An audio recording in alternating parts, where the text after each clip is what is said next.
आजादी के बाद भारत से अलग होकर बने पाकिस्तान को एक रख पाना सबसे बड़ी चुनौती थी। जबरन अलग होने की जिद ने जिन्ना के सामने बहुत सी मुश्किलें लाकर खड़ी कर दी। पाकिस्तान बन तो गया, लेकिन कई इलाकों को अपने में धोखे और ताकत के दम पर मिलाने के आरोप लगे। इनमें से एक है बलूचिस्तान।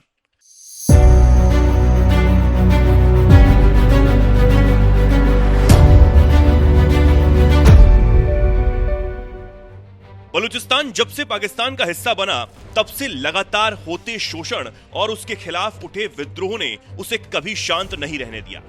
1947 में जब पाकिस्तान अस्तित्व में आया, तब बलूचिस्तान को जबरन पाकिस्तान में मिलाने के आरोप लगे, जबकि इस क्षेत्र का एक बड़ा हिस्सा शुरू से ही आजादी की मांग करता रहा है। और जबरन पाकिस्तान में मिलाने का दर्द उस वक्त बलूचियों के लिए नासूर बन गया, जब पाकिस्तानी सेना और हुकूमत ने उनका शोषण करते हुए सबसे बड़े और खनिज पदार्थों से संपन्न बलूचिस्तान को खोखला करना शुरू कर दिया। और इसका विरोध करने पर बलूचियों के साथ बर्बरता की हद पार कर दी गई।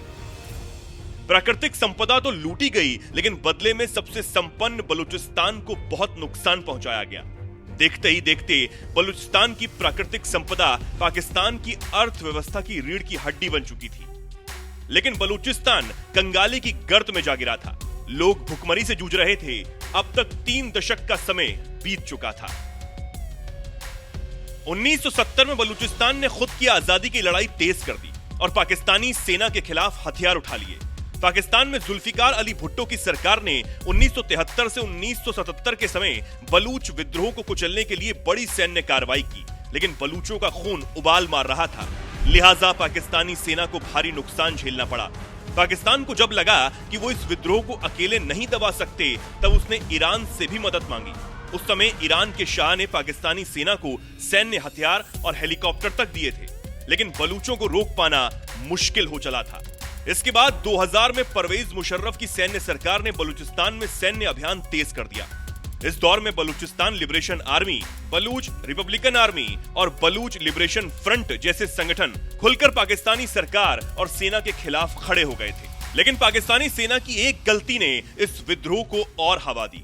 बलूच नेता नवाब अकबर बुगटी की 2006 में पाकिस्तानी सेना की तरफ से की गई हत्या, इसके बाद हालात और बिगड़ गए, जो अब तक सेना के काबू से बाहर ही हैं। सेना ने जोर जबरदस्ती के दम पर बलूचिस्तान में शोषण जारी रखा। सिर्फ पाकिस्तान ने अकेले नहीं, सीपेक के नाम पर चीन से भी यही करवाया गया। चीन पाकिस्तान इकोनॉमिक कॉरिडोर से अपने संसाधनों की लूट और जबरन कब्जे के रूप में बलूचों ने देखा। इससे तंग आकर बलूचों ने सीपेक परियोजना पर लगातार हमले शुरू कर दिए। 2018 में कराची स्थित चीनी दूतावास पर हमला किया गया, जिसमें कई लोग मारे गए थे। 2019 में ग्वादर के पर्ल कॉन्टिनेंटल होटल पर भी हमला किया गया, जिसमें चीनी इंजीनियरों को निशाना बनाया गया। और आज तक यही होता आया है, जिससे तंग आकर चीन ने पाकिस्तान को खूब हड़काया भी और चीनी नागरिकों को सुरक्षा न दे पाने के लिए पाकिस्तान की तगड़ी क्लास भी लगाई। खुद को बचाने और अपने ऊपर से पाकिस्तान का जबरन कब्जा हटवाने के लिए बलूचों ने जो अब ट्रेन हाईजैक की, वो इस विद्रोह का एक बहुत बड़ा रूप है। और ये दिखाता है कि बलूचिस्तान को शोषण से बचाने के लिए ये विद्रोह समय के साथ कितना ज्यादा मजबूत हुआ है। पाकिस्तानी सुरक्षा बलों ने भले ही ट्रेन हाईजैक खत्म होने का दावा किया और 33 बलूच लड़ाकों को मार गिराने की बात कही हो, लेकिन इस ऑपरेशन में बलूचों ने पाकिस्तानी सेना को धूल चटाई और दुनिया भर में उसकी जमकर किरकिरी करवा दी। पाकिस्तान में जो ट्रेन हाईजैक की घटना हुई और जो ये BLA यानी बलूचिस्तान लिबरेशन आर्मी के द्वारा घटना की गई, ये विश्व में अपने आप में एक अनूठी घटना है जिसको अंजाम दिया गया। तो BLA को जो लगातार टेररिस्ट कहा जा रहा है, वो कहना उचित नहीं है। इसलिए नहीं है क्योंकि BLA ने प्रदर्शित किया इस हाईजैकिंग की घटना के दौरान भी टेररिस्ट कभी भी केवल सरकार को टारगेट नहीं करता, बल्कि वो सिविलियंस को टारगेट करता है। लेकिन जब BLA ने सिविलियंस को टारगेट नहीं किया, ये प्रदर्शित करता है कि BLA जो है वो एक टेररिस्ट ऑर्गेनाइजेशन नहीं है। ये उन्होंने प्रदर्शित करने का प्रयास किया। देश टूटने के खतरे से जूझ रही पाकिस्तानी हुकूमत ने 1 महीने पहले ही बलूचिस्तान में बड़े ऑपरेशन को अंजाम देने की बात कही थी। इसके बाद सबक के तौर पर यह ट्रेन हाईजैक और BLA के दावे के मुताबिक 100 पाकिस्तानी सैनिकों की जान गंवाने के बाद पाकिस्तान को मिला है। अब क्या बलूच ये हमला कर दुनिया को कोई संदेश भी देना चाहते हैं?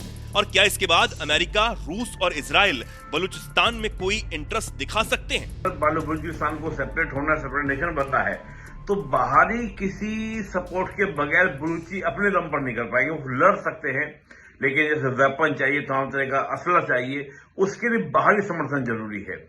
मुझे ये भी महसूस हो रहा है कि बलूचिस्तान इस तरह के हमले कर वर्ल्ड को मैसेज भी देना चाहता है और एक ह्यूमनिटी को भी ध्यान रखते हुए कर रहा है कार्य को। जैसे महिलाओं को, बच्चों को छोड़ा गया, बलूच के जो रहने वाले वहां के जो सिर उनको छोड़ा गया, तो ये दिखा रहा है कि हम जो है बलूचिस्तान को संभालने के लिए सक्षम हैं। अगर हमको दुनिया क्या करती है, समर्थन देती है, तो जैसे हम देखें पाकिस्तान को इतना ज्यादा इंटरेस्ट अमेरिका का आज पूरा नहीं कर पा रहा है। यहां तक हम देखें जो गल्फ के नेशंस हैं उनका भी पाकिस्तान इंटरेस्ट जो पूरा नहीं कर पा रहा है। तो बलूचिस्तान एक विकल्प दिखाने का प्रयास कर रहा है बीएलए कि हम आपके लिए एक विकल्प बन सकते हैं, हमको आप नजरिए से देखिए। और मुझे लगता है कि अमेरिका हो, इजराइल हो, ये सब बलूचिस्तान में इंटरेस्ट ले भी सकते हैं रीजन ऑफ द ईरान। इधर रशिया का भी एक इंटरेस्ट पैदा हो सकता है, रीजन ईरान की रशिया मदद करे, तो हो सकता है कि रशिया अगर मदद करेगा तो बीएलए जो है वो आपका रशिया की फेवर में जाएगी और ईरान को मजबूत करने का प्रयास करेगी। तो मुझे लगता है आज के संदर्भ में जियो स्ट्रैटेजिकल अगर हम देखें तो बीएलए की एक पोजीशन मजबूत हुई है, तो पाकिस्तान को लिहाजा बीएलए के इस आंदोलन को कंट्रोल करना बड़ा मुश्किल होगा। अब बलूचों का ये संघर्ष पाकिस्तान को तोड़ने के लिए ही है और अगर ये मजबूत होता चला गया तो बलूचिस्तान ही नहीं, खैबर पख्तूनख्वा भी पाकिस्तान के हाथ से निकल जाएगा।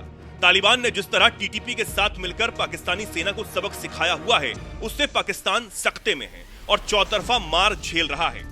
पाकिस्तान वैसे भी चीन के एहसान के तले देश चला पा रहा है, लेकिन अब देखना होगा कि कहीं अब इतिहास की किताबों में ही पाकिस्तान ना रह जाए।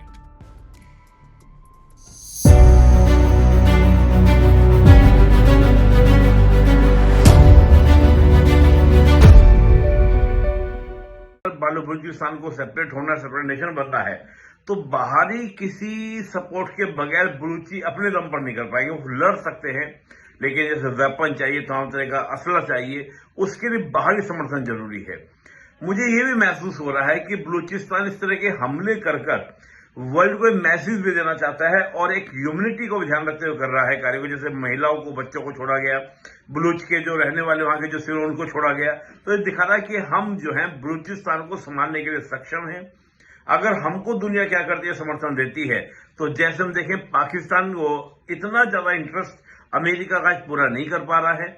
यहां तक हम देखें जो गल्फ के नेशंस हैं उनका भी पाकिस्तान इंटरेस्ट जो पूरा नहीं कर पा रहा है। तो बलूचिस्तान एक विकल्प दिखाने का प्रयास कर रहा है बीएलए कि हम आपके लिए एक विकल्प बन सकते हैं, हमको आप नजरिए से देखिए। और मुझे लगता है कि अमेरिका हो, इजराइल हो, ये सब बलूचिस्तान में इंटरेस्ट ले भी सकते हैं रीजन ऑफ द ईरान। इधर रशिया का भी एक इंटरेस्ट पैदा हो सकता है, रीजन ईरान की रशिया मदद करे, तो हो सकता है कि रशिया अगर मदद करेगा तो बीएलए जो है वो आपका रशिया की फेवर में जाएगी और ईरान को मजबूत करने का प्रयास करेगी। तो मुझे लगता है आज के संदर्भ में जियो स्ट्रैटेजिकल अगर हम देखें तो बीएलए की एक पोजीशन मजबूत हुई है, तो पाकिस्तान को लिहाजा बीएलए के इस आंदोलन को कंट्रोल करना बड़ा मुश्किल होगा।